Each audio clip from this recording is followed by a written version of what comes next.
Well, Dad, I'm honored that you would do this because I know you're busy and all, but thanks for making time to come over to the Well, house. thank you for So, asking. all right. So, for those who don't know, this is my dad. This is Wade Richardson, and he's here today to just share a little bit. And so, Mhm. Dad, I'm asking you questions that obviously I know most of the answers. I don't know all of them.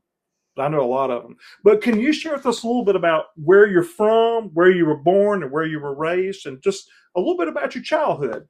Yeah, uh, I was born in Sumter, SC, and have a few early childhood memories of Sumter, but I actually started first grade in Timmonsville, South Carolina. Yeah.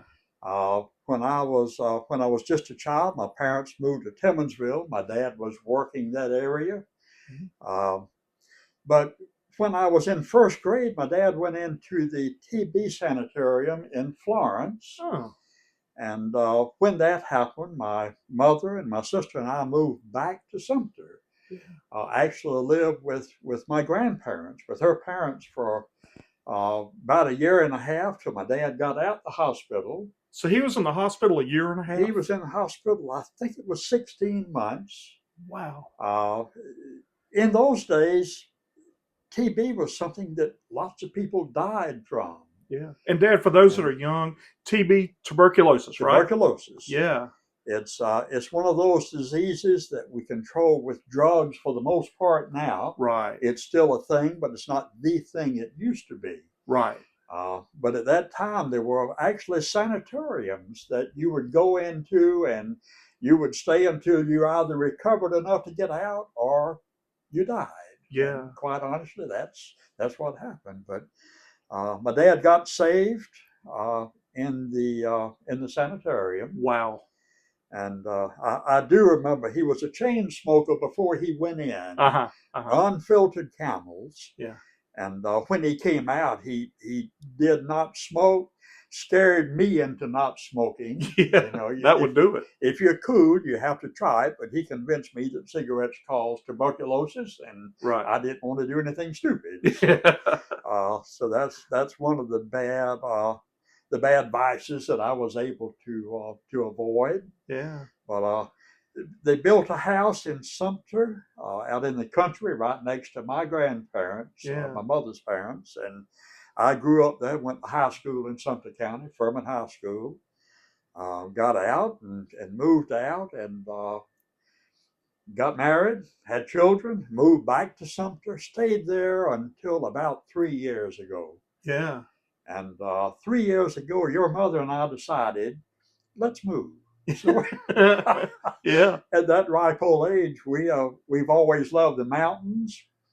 So we moved up to Greenville County, Simpsonville, SC, Yeah. Yeah. and enjoy it very much. Your brother lives there, and Right. the youngest grandchild is there. Right. The last chance we have to spoil one before she goes off to college. So you could dote over her a while. we're going to dote on Rebecca. Yeah.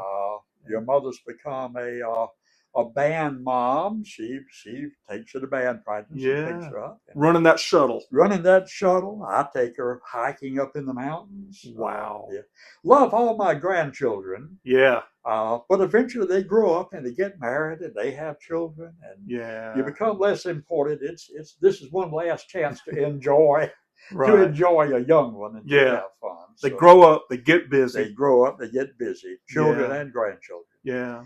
But that's about it. I'm still working. Yeah. I enjoy traveling. You get into the habit of working. It's hard to quit. Right. Right.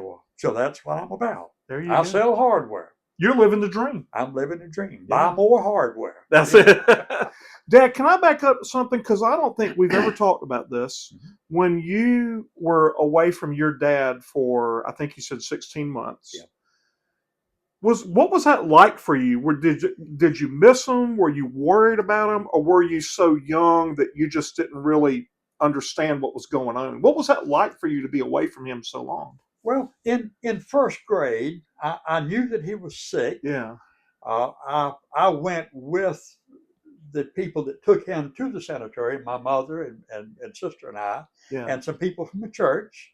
I remember dropping him off, and several times over those 16 months, we would go over, and my mother would visit Dad. She could go in. Children could not go into the sanitarium. Oh, okay.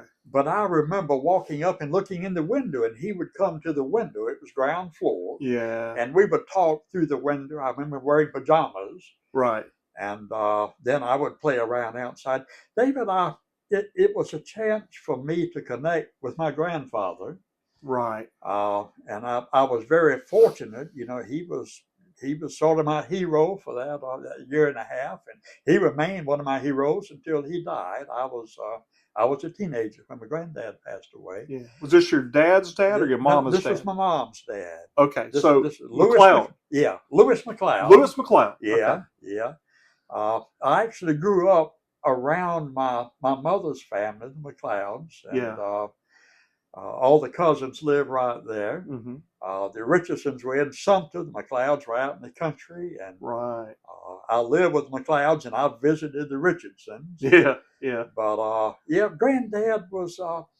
It was one of those times when I had the privilege of riding in a mule-drawn wagon with my granddad driving. Really? Uh, I picked cotton as a kid. Uh-huh. He actually let me plow a mule one time for about 10 feet till I dropped one of the reins and pulled back on the other, and we went off into the. So I had a Right. very short career of plowing a mule. But Yeah. it was funny. It was right at the end of that era when you were living off the land, and you know he Mhm. farmed. He was a carpenter. Uh, but it was sort of an adventure. You know, little kids don't realize, hey, my dad is not here at all. Right. But when he got out, I thought, ooh, Dad's back. So you were glad to see him. I was glad to see him back, Yeah. and you know he stayed my hero till he passed away. Yeah. Uh, But other than him not smoking when he Uh-huh. came out, was he different in other ways when he came out? Yes, What was he yes. like when you finally got him back? You know, it's a small thing.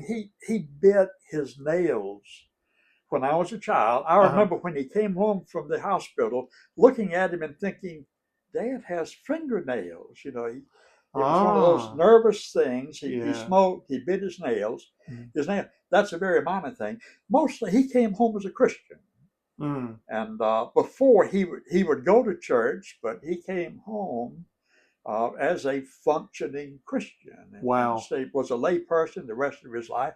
I actually preached. Was Yeah. big with the Gideons. Yeah. He loved the Gideons, He didn't he? loved the Gideons. Yeah. Dad was a Gideon all the way. Yeah. But that was probably the biggest difference. You know, things changed at that point. You could see the Lord in him. Could see the Lord in him, and I remember when he came home. Almost as soon as he got home, we were talking one morning, and he said, "I want you to memorize a verse for me." Uh-huh. I said, "Oh, I'd never thought about memorizing a Yeah. verse." And he said, "I want you to memorize Matthew 6:33. Wow. Seek ye first the Lord and seek ye first the kingdom of God and his righteousness, and all these things will be added to you." He said it's going to be easy to remember because 6 is 3 plus 3. Oh, yeah. So, Yeah. you know, 70 plus years later, it's still in my head. Isn't that something? But that's one of those memories of him being home. And he and my mother both worked. Yeah. But it was good to have him there. And, you know, we spent a lot of time together. Yeah. Did a lot of stuff. It's parents are important. Oh, yeah. Parents are pretty important. Yeah. Yeah. Well, you had a good dad, and you had a good mom, of course, Lottie Mae Richardson. Yeah. And Dad, what are some of your favorite memories of your mom? You know, it seems like I talked more. I love them both the same. Uh-huh. Granddaddy was a little more talkative towards me, Yeah. Yeah. but Grandmama, I knew had a heart of gold. What are your favorite memories of your mom? Mom loved us. Mom was a disciplinarian. She was the tough one, She wasn't was she? tough. My dad never spanked me. My mother knew how to grab a switch and Yeah, and get you. You know, yeah, Dad would talk to you, but Mom was a woman of action. yeah. Uh, but she loved us. She worked hard, Hmm. and when Dad came out of the hospital, it was sort of hand to mouth. Both of them had to work very hard. Yeah, yeah, Uh, but I look at my mother and I think, she was happy to be at home. She was happy to cook, take care of us. She yeah. loved her family. She Hmm. she had the good fortune to live next door to her mother and father. The Yeah, little house we lived in was, I mean, you could be at next door in 2 minutes. right. But she loved family. Hmm. Uh, and by the way, I'm not an only child. I have one sister, That's right, Aunt Judy. Aunt Judy. Yeah. Aunt Judy is about the best sister there ever was. Oh, she's top notch. Yeah, she is. Yeah. Uh, I'm surprised she was even born after that. I came along first. I'm surprised my parents had any more children. Really? I really. you, they could have said, "That's it. We're They done." could have said that's it. Thank Yeah. goodness. Judy came along before I got old enough to be a real pain. So Did she come along before Granddaddy went to the hospital or after? she was, I think, maybe 2 or 3 years old. Judy is 2 years younger than me. Well, I was 5, so she would have been 3. So she came along before Granddaddy got sick. Yeah, I don't know how much of it. I barely remember it. Yeah, yeah, I got you. It's about the earliest things I remember was Right. that time. Uh, I'm certain Judy remembers when he came home from the hospital. Yeah. But she was a good sister. I was a terrible brother. Oh, I shot her with a BB gun once. you shot Aunt Judy? I still feel guilty, Judy. I'm so sorry. But she was a good. Judy's just always been one of the sweetest people I know. Yeah. I was lucky to have a good sister. She's got a good heart. Still Yeah, does. She still does. Yeah. Yeah. But my And parents did decide not to have any more. that was it. So you were blessed with good parents. I was. I have been blessed all my life with good family and good friends. Yeah. I don't know how much more you could ask for. That's a good life. That's a good life. That's a good life. It is. So, and the Lord called them both home. Let's see, Granddaddy went home to be with the Lord. I think it was in the 90s. Uh-huh. And Grandmama too, wasn't it? Was she in the 90s or early 2000s? She was a few years later. Yeah. But they both died at home, the little house they built. They sure did, didn't they? And I went down to see my dad the night he died. I actually rode my bike down, and we visited a few minutes, and he knew he was dying. Yeah. And I knew it. And when I started to leave, he said, "Well, keep looking up." He said, "Take care of your mother." And I said, "Yes, sir." And I got on my bike and rode home. And I told your mom, I said, "Dad is not good." I said, "I'm going to get a shower and drive back down." And this is dark. This was after sunset. And about that time, the phone rang, and your mom said, my mother said, "Well, Dad is gone." So oh goodness. we went back down. Yeah. He died at home, but 30 minutes before he died, he and I were talking. Yeah. Peaceful, wasn't it? Peaceful. It was a peaceful exit. Yeah. He knew where he was going. He knew where he was going. My mother the same way. Several years later, I would stop in from time to time, but I stopped by one afternoon to speak to her, and there were some other folks that were visiting, and they left, and I left, and I walked back up to tell her goodbye one more time, and I looked in the window, and she was watching the Braves. And she loved the Braves. She loved the Braves. I thought, I'm not going to go back in because I don't want to interrupt the Braves. Right. Mom was a serious baseball fan. Yeah. But shortly after that, she passed away. Yeah. Both of them died at home, surrounded by family, and good way to go. Oh yeah. Yeah. Good Christian people. Yeah. You knew they were right with the Lord. They were right with other people. I mean, I know nobody's perfect, but boy, they had their heart in the right place. Yeah, they did. They really did. Yeah. They really did.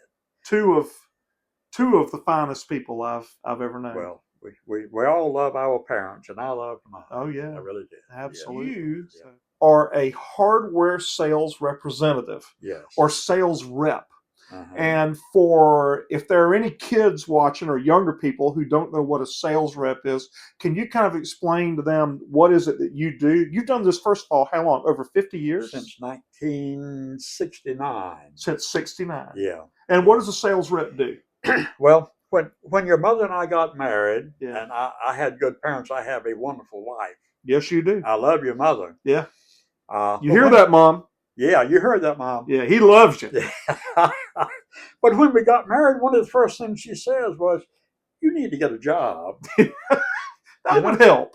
I thought you lived off love. Yeah, yeah. But you don't pay the bills with love. Right, right. So I got into the hardware business. A sales rep, there are wholesalers that buy hardware in bulk, and they hire people to go out, travel around, go into hardware stores and say, "Hi, I'm Wade Richardson. Mhm. I'm a salesman for Florida Hardware. I want to sell you hardware." Right. And the people give me orders. We ship it to them, and that's what a rep does. This was back before computers even existed. Right. Now, most of my business, I have customers that will get online, our website. They enter their own orders, which is good. Yeah, it makes your life easier. It makes my life. I tell them, the harder you work, the more I can slack off. So you are representing your company, Yeah. and you are trying to sell your company's hardware. That is it. And you have traveled. You work the eastern half of South Carolina? For the most part, yeah. Yeah. The southern part. Yeah. I've most always worked in South Carolina. Over the years, there have been several companies have come and gone. Small companies. There are no more small distributors.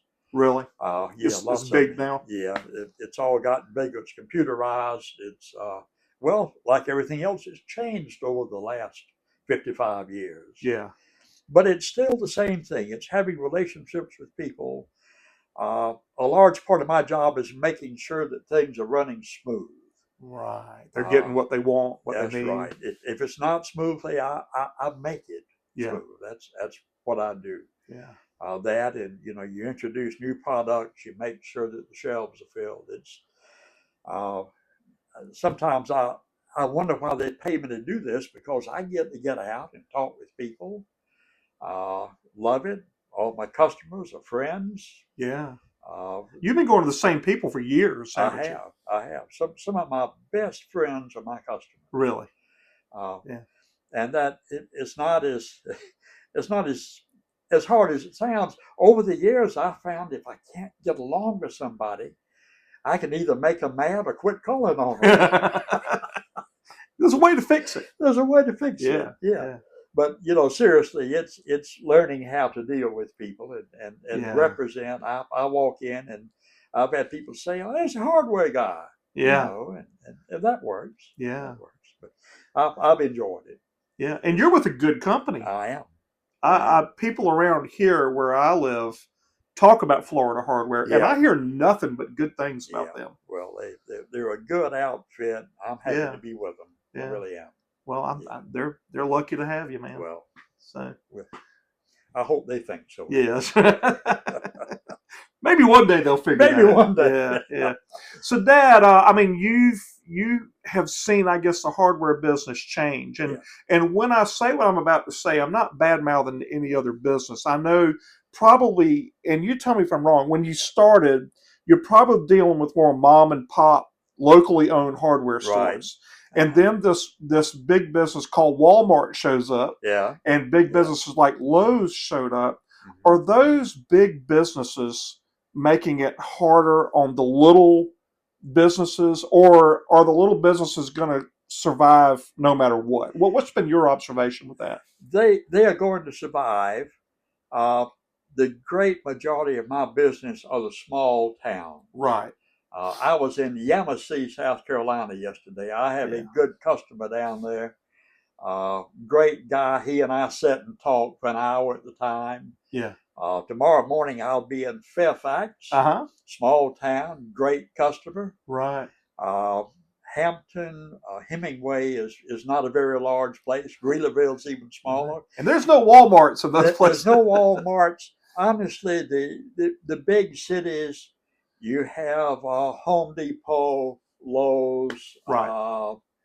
Ace is largely they're big program stores. But it works out well. I like small towns, and I like the relationship I have with those folks. Mm-hmm. They know I'm going to come in and be a friend and take care of the problems. Yeah. I know they're going to be good to me. It's as much social as it is business. I enjoy doing what I do, but it has changed a lot. It's the computer gets involved in it. Yeah. That makes my life easier. But the first traveling job I ever had, I used a ballpoint pen to write orders. Yeah. I would mail them in. This was before fax machines were available. Right. And about the third time, I got a nice letter from one of the bookkeepers, and she said, "Mr. Richardson, please get rid of your ballpoint pen and buy a box of number 2 pencils with erasers on them." Get rid of the pen. Yeah. So all that, now we go online. I tell people we have a great website. Sign on, buy what you want, hit send, and it's done. So you don't have to stand there and hear them say, "I need 24 hammers, I need 12 saws." You don't have to do that now. Actually, probably 10% of my customers, I still do that with. Okay. Yeah. Okay. It used to be 100%. Yeah. It's hard to change the way you do business. Yeah. And lots of my dealers, they'd still rather do it the old way, and that suits me fine. I like doing it. Computers have made my life better, but when I discovered the company I was with was going to become computerized, I told your mother, either I've got to get a computer and learn how to use it, or I've got to get another job. Right. You had to adapt. That's right. I had to adapt, and I bought one, and thank goodness my friends told me enough so I could turn it on and off. And I'm pretty good with that small facet of what a computer can do. Right. I do that. I pay my bills on it, and aside from that, I don't do social media. Yeah. I don't buy stuff on it. Yeah. I don't click on those links. Yeah. It's purely a business. Probably less headaches that way. Less headaches. Maybe we all could learn. Maybe I could learn from that. We all probably could. Yeah. I hear usually when people talk about social media, they say, it's wonderful, it's great, I love it, but it's easy to end up spending all your time on it. People get bold when they don't have to look you in the eye. Yeah, we call them keyboard warriors. People get real tough in the basement. Real tough, yeah. Then you knock on the front door and they change. Yeah, they're real quiet. Yeah. I know what you're saying. It's like a lot of things. It's what you do with it. Like on one hand, I like social media because I can do the show. I can see Aunt Judy and Uncle Billy's lake house. Right. I know there's good, but you're right. There's a dark side to it. It can be addictive. It can be unhealthy. So it's kind of a two-edged sword, isn't it? Yeah, it is. I still read paper books. Yeah. I use GPS, but I still like a paper map. Sure. Welcome to 1947. I remember you had that map in your car, and you would even highlight certain roads. You had that yellow highlight. That's right. Yeah, man. I'll be 78 next month, assuming that I live until September 26th. That's right. You be real careful because we're going to have a good party. Oh, yeah. All right, so you're about to hit 78. Yeah. Do you know how much longer you want to sell hardware? I mean, you're still going. Do you kind of have a plan? Or When I went to work with Florida Hardware, I told the president, I said, I'm getting sort of old. I like doing this. I don't have any plans to retire. Do you have a mandatory retirement age? Yeah. He said, we have a salesman in his 90s. In his 90s? That still, I'm certain most of it is probably on the phone or whatever. That's okay. I have no plans to retire. Good. I love it. I don't think I would do well sitting around the house every That's day. not like you. No, it's just so and people have the last 20 years. I've had 100 people say, oh, "When you gonna retire? You're old." But I like it. I'm gonna keep doing it. Yeah. Hopefully, as long as I can. Yeah. Yeah. As Well, long as it's fun, I'm gonna keep doing it. that's right. Well, it's good you can do what you love. Yeah. Yeah. And I think I've so. never heard you all these years. I've never heard you complain about your job. You have always come across to me as a guy that you just like what you do. It doesn't seem fair somehow. Yeah. I'm not sure why they pay me. I get out and have fun and talk to people, Yeah. and Ride around, see the ride country. around, sell hardware, fix Yeah. problems. But Yeah. it's a good job. I like Yeah. it. I was born. I cannot work inside. Right. Claustrophobia is a real thing. Yeah. Uh, You don't need an office job. no, my first hardware job was in a retail store, and I was thankful for it. Yeah. And I learned a lot. But I kept thinking, wouldn't it be great to get out and drive? And Yeah. so that's I finally found the niche. This is a niche. Yeah. Yeah. And it agrees with you. It does. It does. I Yeah. enjoy it. I remember as a kid, you worked for, it's not open anymore now, Belknap Hardware. Belknap Hardware. And I remember being so proud of you. You went off to Louisville to the headquarters and you won an award. You came home with a ring. And you tell me if I'm wrong, it was $500,000 in sales. And they Yes. gave you a ring for that, Yes. right? Yes. You sold $500,000 of hardware in 1 year, which back then, I mean, that was huge. That was in the 70s. 50 years ago, it was Yeah. a lot of hardware. Yeah. There were never but 2 of those rings that were sent to South Carolina. Yeah. A good friend of mine, Tyson Williams. Tyson passed away not too long ago. I remember you talked about Tyson and his wife Carolyn. Your mother and I met. The sales manager Yeah. had supper, and he presented us with those $500,000 rings. Wow. And we were big stuff. You were riding high, man. Riding high. It's not, you can do that in a month now, but back Yeah. then it was a big deal. Yeah, you didn't have computers, and so that was all just face to face. Face to face handwriting. Yeah. But it's I was proud of that. And I remember you had that big catalog. It was like that thick. And I remember as a child trying to hold it, and I had to hold it with 2 hands. Uh-huh. You made it look easy. Of course, you were bigger and stronger than me at that point. But it was a way they had done it for 100 years at the time. It was a big leather binder, and every week you would receive new pages and put them in. Right. Thing weighed 35 or 40 pounds. Good night. But after I had done it for a good many years, I was buying a new suit. And the tailor was measuring me, and he measured me twice, and he stood back and looked, and he said, "What do you do for a living?" And I said, "I'm a hardware salesman." And he said, "You carry one of those big books?" And I said, "Yeah." And he said, "Well, your right arm is 2 inches longer than your left arm." Isn't that something? Yeah. And I said, "Really?" And he made the suit to fit. Yeah. But after that, I started switching hands. Oh, yeah. Had to balance out a little bit. I was afraid eventually those knuckles would be dragging on the ground. But yeah. But it was all paper catalogs for many years. Right. A few years ago, it's not practical now to print one. The prices are out of date before you get it out. Yeah. And that's a lot of paper. It is. It's a lot of paper. And thank you, Mr. Computer. It works very well. I bet you were a happy guy when you learned you didn't have to carry that book. Yeah. I got so I would leave it in the car from time to time. Yeah. Just stick a pad in. Yeah. Eventually, I thought, I really don't need it. Right. So I quit. Yeah. I still have it home in the attic. Yeah. You still have it? I still have it, man. Shoot, man. I'd love to see it sometime. Antique hardware catalog. Wow. Yeah. Next time I'm up there, I want to see that. I'll pull it down and show it to you. Yeah. Good night. Collector's piece. Yeah. I grew up, my brothers and I grew up with 2 good Christian parents. And you and Mom, as far back as I can remember, took us to church.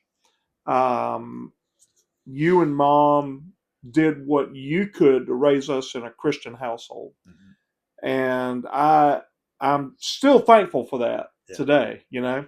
And I've joked with people before. I've told people before, when I was younger, I had a drug problem.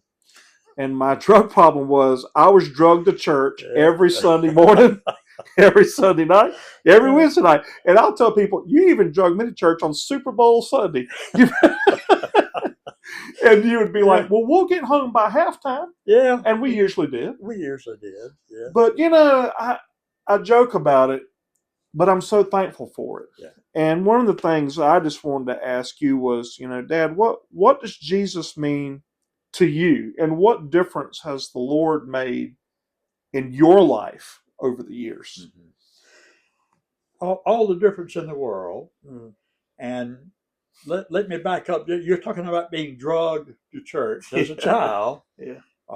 You and both of your brothers are pastors.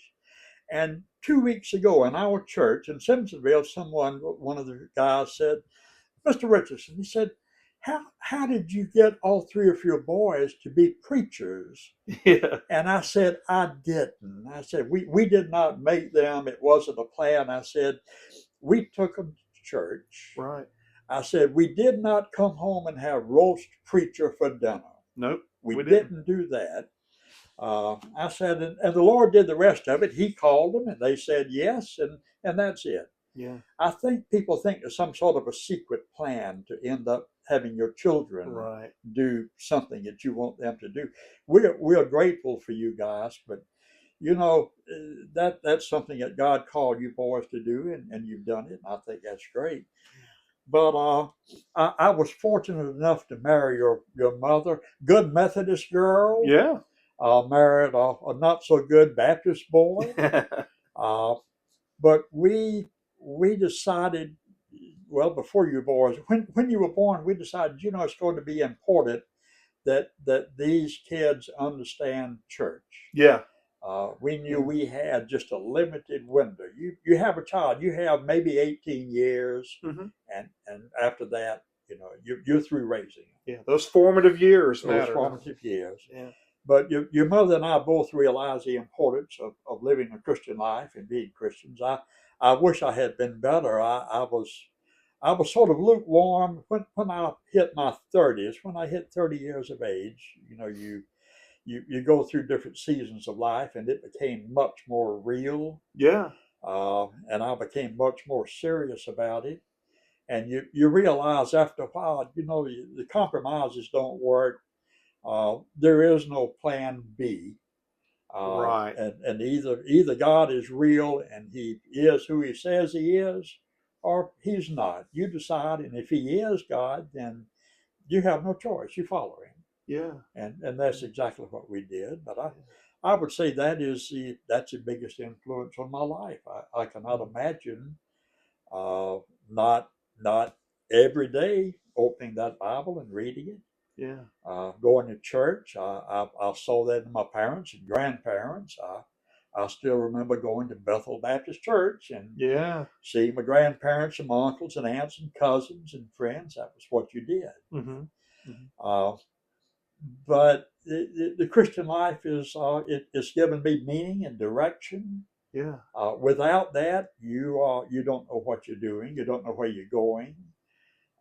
I read all the time. You see on TV people that haven't found themselves yet. They're not quite certain what life is all about. Who am I? Right. And I think you're one of those people that God created, and you're not giving him credit. You haven't established a relationship with him, and I can understand why you're confused. Sure. Yeah. God is the one thing that gives life meaning and direction. Meaning and direction are found in him. Without him, you can wander around and stumble around 90 years and then die and accomplish nothing. Yeah. Yeah. But it's a center point. Oh yeah. Keeps you grounded, doesn't it? It keeps you grounded. I wish I could say I'm such a great guy that God is lucky to have me. Sometimes I wonder how he tolerates me. I really do. Well, we're works in progress, aren't we? We're works in progress. Yeah, That's right. We both are. Yeah. but I am thankful to have had family and friends Yeah. that led me in that direction. And I was not the best kid in the world. I'm not the best adult in the world, but I am grateful to God's grace. I really am. Brother, I'm with you. Yeah. It's about grace. It is about grace. And I'll tell you, your dad's Bible, he gave me a Bible. I think my brothers, probably a lot of us have at least one of his Bibles. Yeah. I know there were a lot of them. Mm-hmm. But I remember he wrote inside one of the Bibles, he wrote, Leon Richardson, an old sinner saved by grace. Yeah, that was him. And I think you and I claim that too. We are sinners saved by grace. And thank God for grace. Absolutely. That's what keeps us going. Amen, brother. That's a good thing. Well, let me ask you something before we wrap up. Uh-huh. One day the Lord's going to take you home. Yeah. He's going to take, and who knows, he might take me home before he takes you home. We don't know. Mm-hmm. But when the Lord takes you home, how do you want to be remembered? What do you hope people will remember about you and the life that you lived? I guess a sinner saved by grace. Mm. But Calvin Miller, Dr. Calvin Miller, one of your professors at seminary, came to something, did a revival one week and stayed with us. And one afternoon we were in the house, and he said, ask me the same question. He said, when you die, how do you want to be remembered? He said, what's the most important thing you've done in your life? Really? And we happened to be standing by a picture of you and your two brothers on the wall.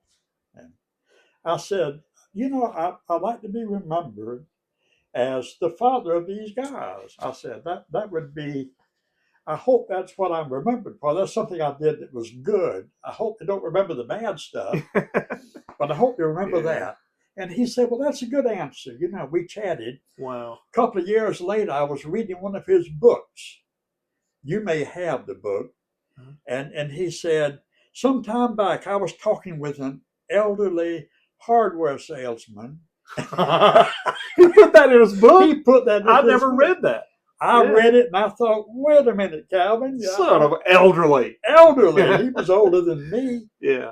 But the point. The point is that would be it. Wow. I hope they say, well, he was a fairly decent husband. He was not a bad kid.